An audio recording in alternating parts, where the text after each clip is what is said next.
Sunday দুপুরটা একটু অন্যরকম হলে কেমন হয় বলুন তো? বেশ একটু অন্যরকম, রোজ রোজ মাটনের ঝোল নাই বা খেলাম। একটু আজকে অন্যরকম রাইস, অন্যরকম চিকেন সব থাকবে, একদম ফুল মিল। দেখতে থাকুন আমার রেসিপিটা। প্রথমে আমি দেখলেন আমি কিছু সবজি নিয়ে নিয়েছি। এবার সবজিগুলোকে যথারীতি আমি কেটে নেব।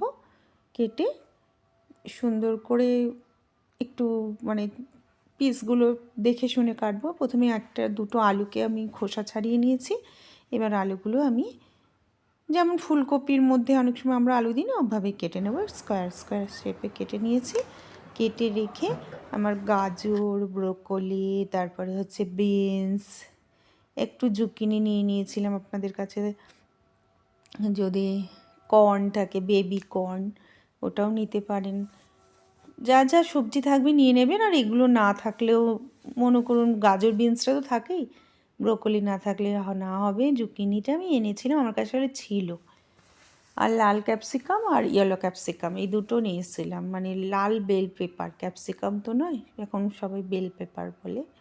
লাল আর ইয়েলো বেল পেপার আর গ্রিন ক্যাপসিকাম। ওই ক্যাপসিকামগুলো সবকটা আমি কেটে নেব। আমি তো সব কিছুতেই সবকটাকে একসাথে ক্যাপসিকাম বলে দিই, যাই হোক। এগুলোকে নিয়ে সব একটা লম্বা লম্বা শেপে কাটবো।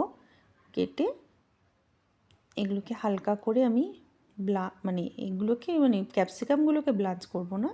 যেগুলো করার দরকার, মনে করুন গাজর, বিনস, তারপরে হচ্ছে ব্রোকলি, যদি থাকে কি যেন বেবিকর্ন থাকে, এগুলো মানে এগুলোকে একটু হালকা করে সিদ্ধ করে নিতে হবে, না হলে ওগুলো কচকচ করবে, ভালো লাগবে না খেতে।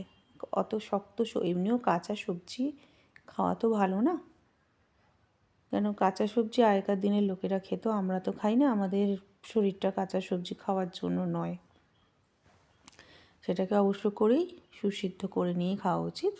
হ্যাঁ, এইসব জিনিসগুলো একদম সুসিদ্ধ, একদম গলা করলে খেতে ভালো লাগে না, তাই জন্য। আর আমি ক্যাপসিকাম বলছি, মাশরুম নিয়ে নিয়েছি। মাশরুম দিয়ে একটা সস বানাবো, ওই জন্য মাশরুমটা আমি নিয়ে নিচ্ছি। আমি যে যে সবজিগুলো দেখছেন আমি দিচ্ছি, এর ভেতরে প্রত্যেকটা সবজি কিন্তু আমাদের শরীরের জন্য ভালো। আর এইগুলো খেলে, এইগুলো যদি সব একসাথে খান, সত্যি বলছি একটা ফুল মিল হয়ে যাবে আপনাদের জন্য। একটু টাইম টেকিং ব্যাপার, ঠিক আছে, হয়ে যায়। কেননা একটু কেটে নিতে হবে, প্রথমে ফটাফট কেটে নিলেই হয়ে যাবে। আর এটা আজকেরটা একটু টাইমটা লাগবে, কেননা আমি এর ভেতরে সেটা চিকেনটাকে একটু মানে ফ্রাই করব, সেই জন্য ওইটার জন্য একটু টাইম লেগে যাবে। যাই হোক, আলুটাকে আপনি প্রথমে একটু সেদ্ধ করে নেবেন। আলুটাকে হঠাৎ করে ফ্রাই করবেন না, তাহলে কী হয় বলুন তো, হয়তো ওপরটা হয়ে যাবে, নিজেরা জন্য আলুটাকে মানে হাফ ডান করে নেব। প্রায় 75% কি 80% আমি ফ্রাই করে মানে সেদ্ধ করে নিয়েছি। আর ওগুলোকে ওই একই জলে সব কটা সেদ্ধ করে নিলাম। এবার আমি চিকেনটা পিসটা কেটে নেব। একটা মানে ব্রেস্টের পিস নিয়েছি, দুটো নিয়ে কেটে নেব। আর কাটাটা না, এই চিকেনের ব্রেস্ট পিসটা কাটা দিয়ে সেটারও কিন্তু একটা আছে, নিয়ম আছে।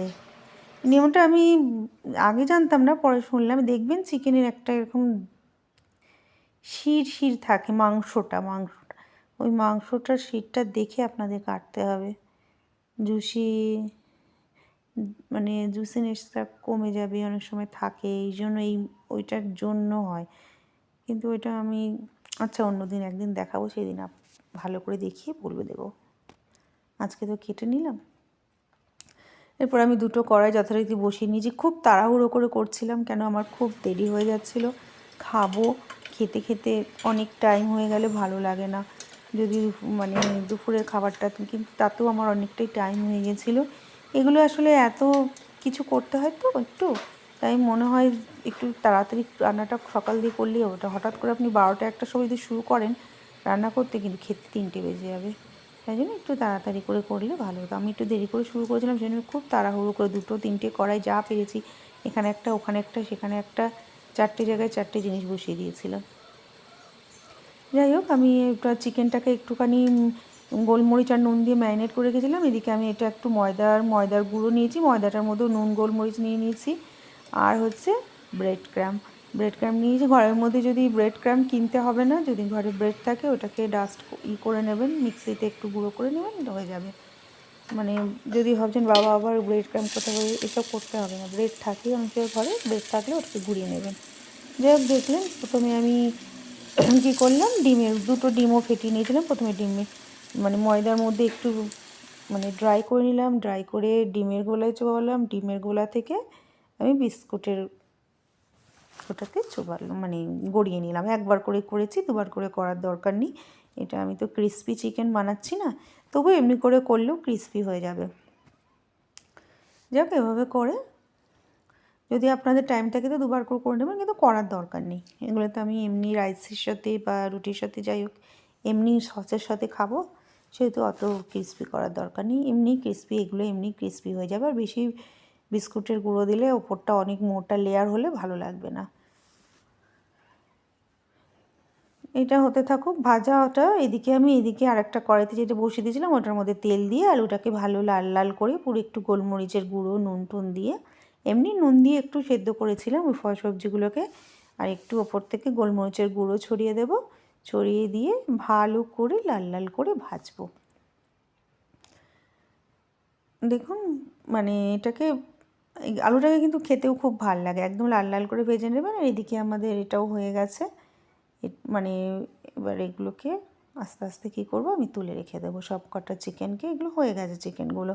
আর এগুলো যেহেতু ব্রেস্টের পিস, খুবই অনেকক্ষণ ধরে একদম ভাজবেন না, তাহলে কিন্তু নরম থাকবে না, ভেতরটা জুসিটা নরম কমে যাবে। তাই জন্য হালকা এভাবে পুরোটাই আমি ভেজে নিচ্ছি। সব কটা যেগুলো চিকেন যতগুলো করেছিলাম হয়ে গেল আমার সব, এগুলো ভাজা, আলুও ভাজা হয়ে গেলে এরপর এর ভেতরে আমি কি করব, আমার যে সবজিগুলোকে আমি সেদ্ধ করে রেখেছিলাম সেই সবজিগুলো আমি ভেজে নেব। এর মধ্যে সবজিগুলো যখন ভাজবো তখন আমি একটু বাটার দিয়ে নেব, বাটারে ভাগ করে ভেজে নেব। বাটার করলে খেতে সুন্দর লাগবে। আপনারা যদি না চান তাহলে বাটার অ্যাভয়েড করতে পারেন, কিন্তু আমি বাটার দিয়েছি, কেন বাটারে সবজি ভাজলে না খুব সুন্দর খেতে লাগে। তারপরে দেখুন সব সবজিগুলো একে পরপর যেগুলো এগুলো তো আগে সেদ্ধ করিনি, এগুলো একটু আগে দিলাম। এবার ওগুলো আস্তে আস্তে সব দিয়ে হয়ে যাবে আমার। এরপরে আমি আমার যে আরেকটা যে অন্য একটা কড়াই, দেখুন একটার পর একটা কড়াই বসিয়ে গেছি, এটা থেকে এটা, ওটা থেকে ওটা, 4টে জায়গায় বললাম না, 4টে। এই কড়াইটার মধ্যে আমি একটা সস তৈরি করব।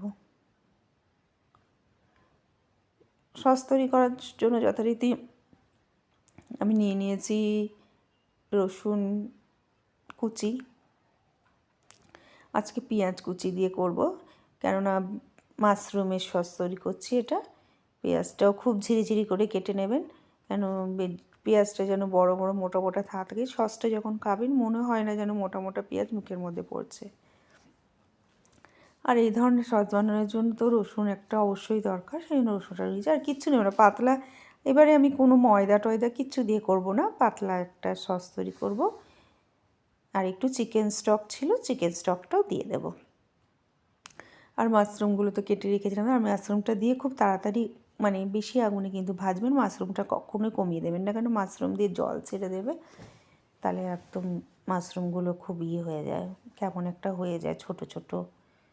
যদিও মাশরুম জল ছেড়েই দেবে, ভাজতে ভাজতে মাশরুম ছোটোই হয়ে যাবে।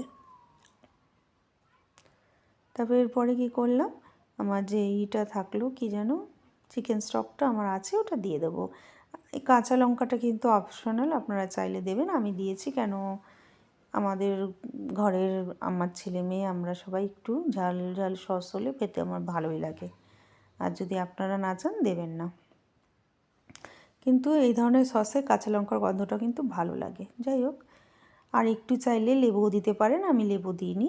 আবার ক্রিম দিয়ে দিলাম, বেশ খানিকটা ক্রিম দিয়ে দিলাম। আর সসটা না খুব করবেন না, ঠিক করবেন না, একদম সসটা পাতলা করবেন, তাহলে খেতে ভালো লাগবে। এবার আমি এর ভেতরে চিজ, তারপরে গোলমরিচ, সব দিয়ে দিলাম। একটুখানি যদি স্লাইসিস থাকে দিয়ে দেবেন, ব্যাস হয়ে গেল, শেষ। এবার আমি না একটা রাইস বানিয়ে, রাইসটা আমি দেখাইনি, আমি আগেও একটা এরকম ভিডিও করেছিলাম, তার ভিতরে এই হার্ব রাইস বানানোটা দেখানো ছিল। প্লিজ যদি আপনাদের দেখতে হয় সেই ভিডিওতে চলে যাবেন, ওই ভিডিওটা গিয়ে হার্ব রাইস বানানোটা দেখে নেবেন। তো এইভাবে প্লেটিংটা করবেন, প্লেটিংটা দেখুন ঠিক এইভাবে করবেন। কিন্তু দেখুন কত কিছু হয়েছে। আপনার কি মনে হচ্ছে আর কিছু আমার দরকার ছিল? এত কিছু দারুণ খেতে। আর সসটাই হচ্ছে এর মেন মানে জিনিস, সবার সাথে মানে সসের সাথে সবার সাথে বন্ধন। এইটা হচ্ছে সস দিয়েই সব খাবেন, চিকেনটা খাবেন, রাইসটা খাবেন। সেই জন্য সসটা কেন আমি ইচ্ছা করেই বলছিলাম সসটা পাতলা বানাবেন। রাইস খাবেন, আলু খাবেন। আপনি যদি রাইস না খান, না রাইসটা আমি দিয়েছি, অনেক সময় রাইস না থাকলেও হবে। ওপর দিয়ে একটুখানি যদি ধনেপাতা কুচি বা পার্সলে, যাই হোক, আমি পার্সলে রাইস বানিয়েছিলাম বলে পার্সলে কুচি ওপর দিয়ে দিলাম। তাহলে চলুন, আমার রেসিপিটা যদি ভালো লাগে আমাকে চ্যানেলটাকে একটু সাবস্ক্রাইব করে দিন। টাটা, আজকে আসছি।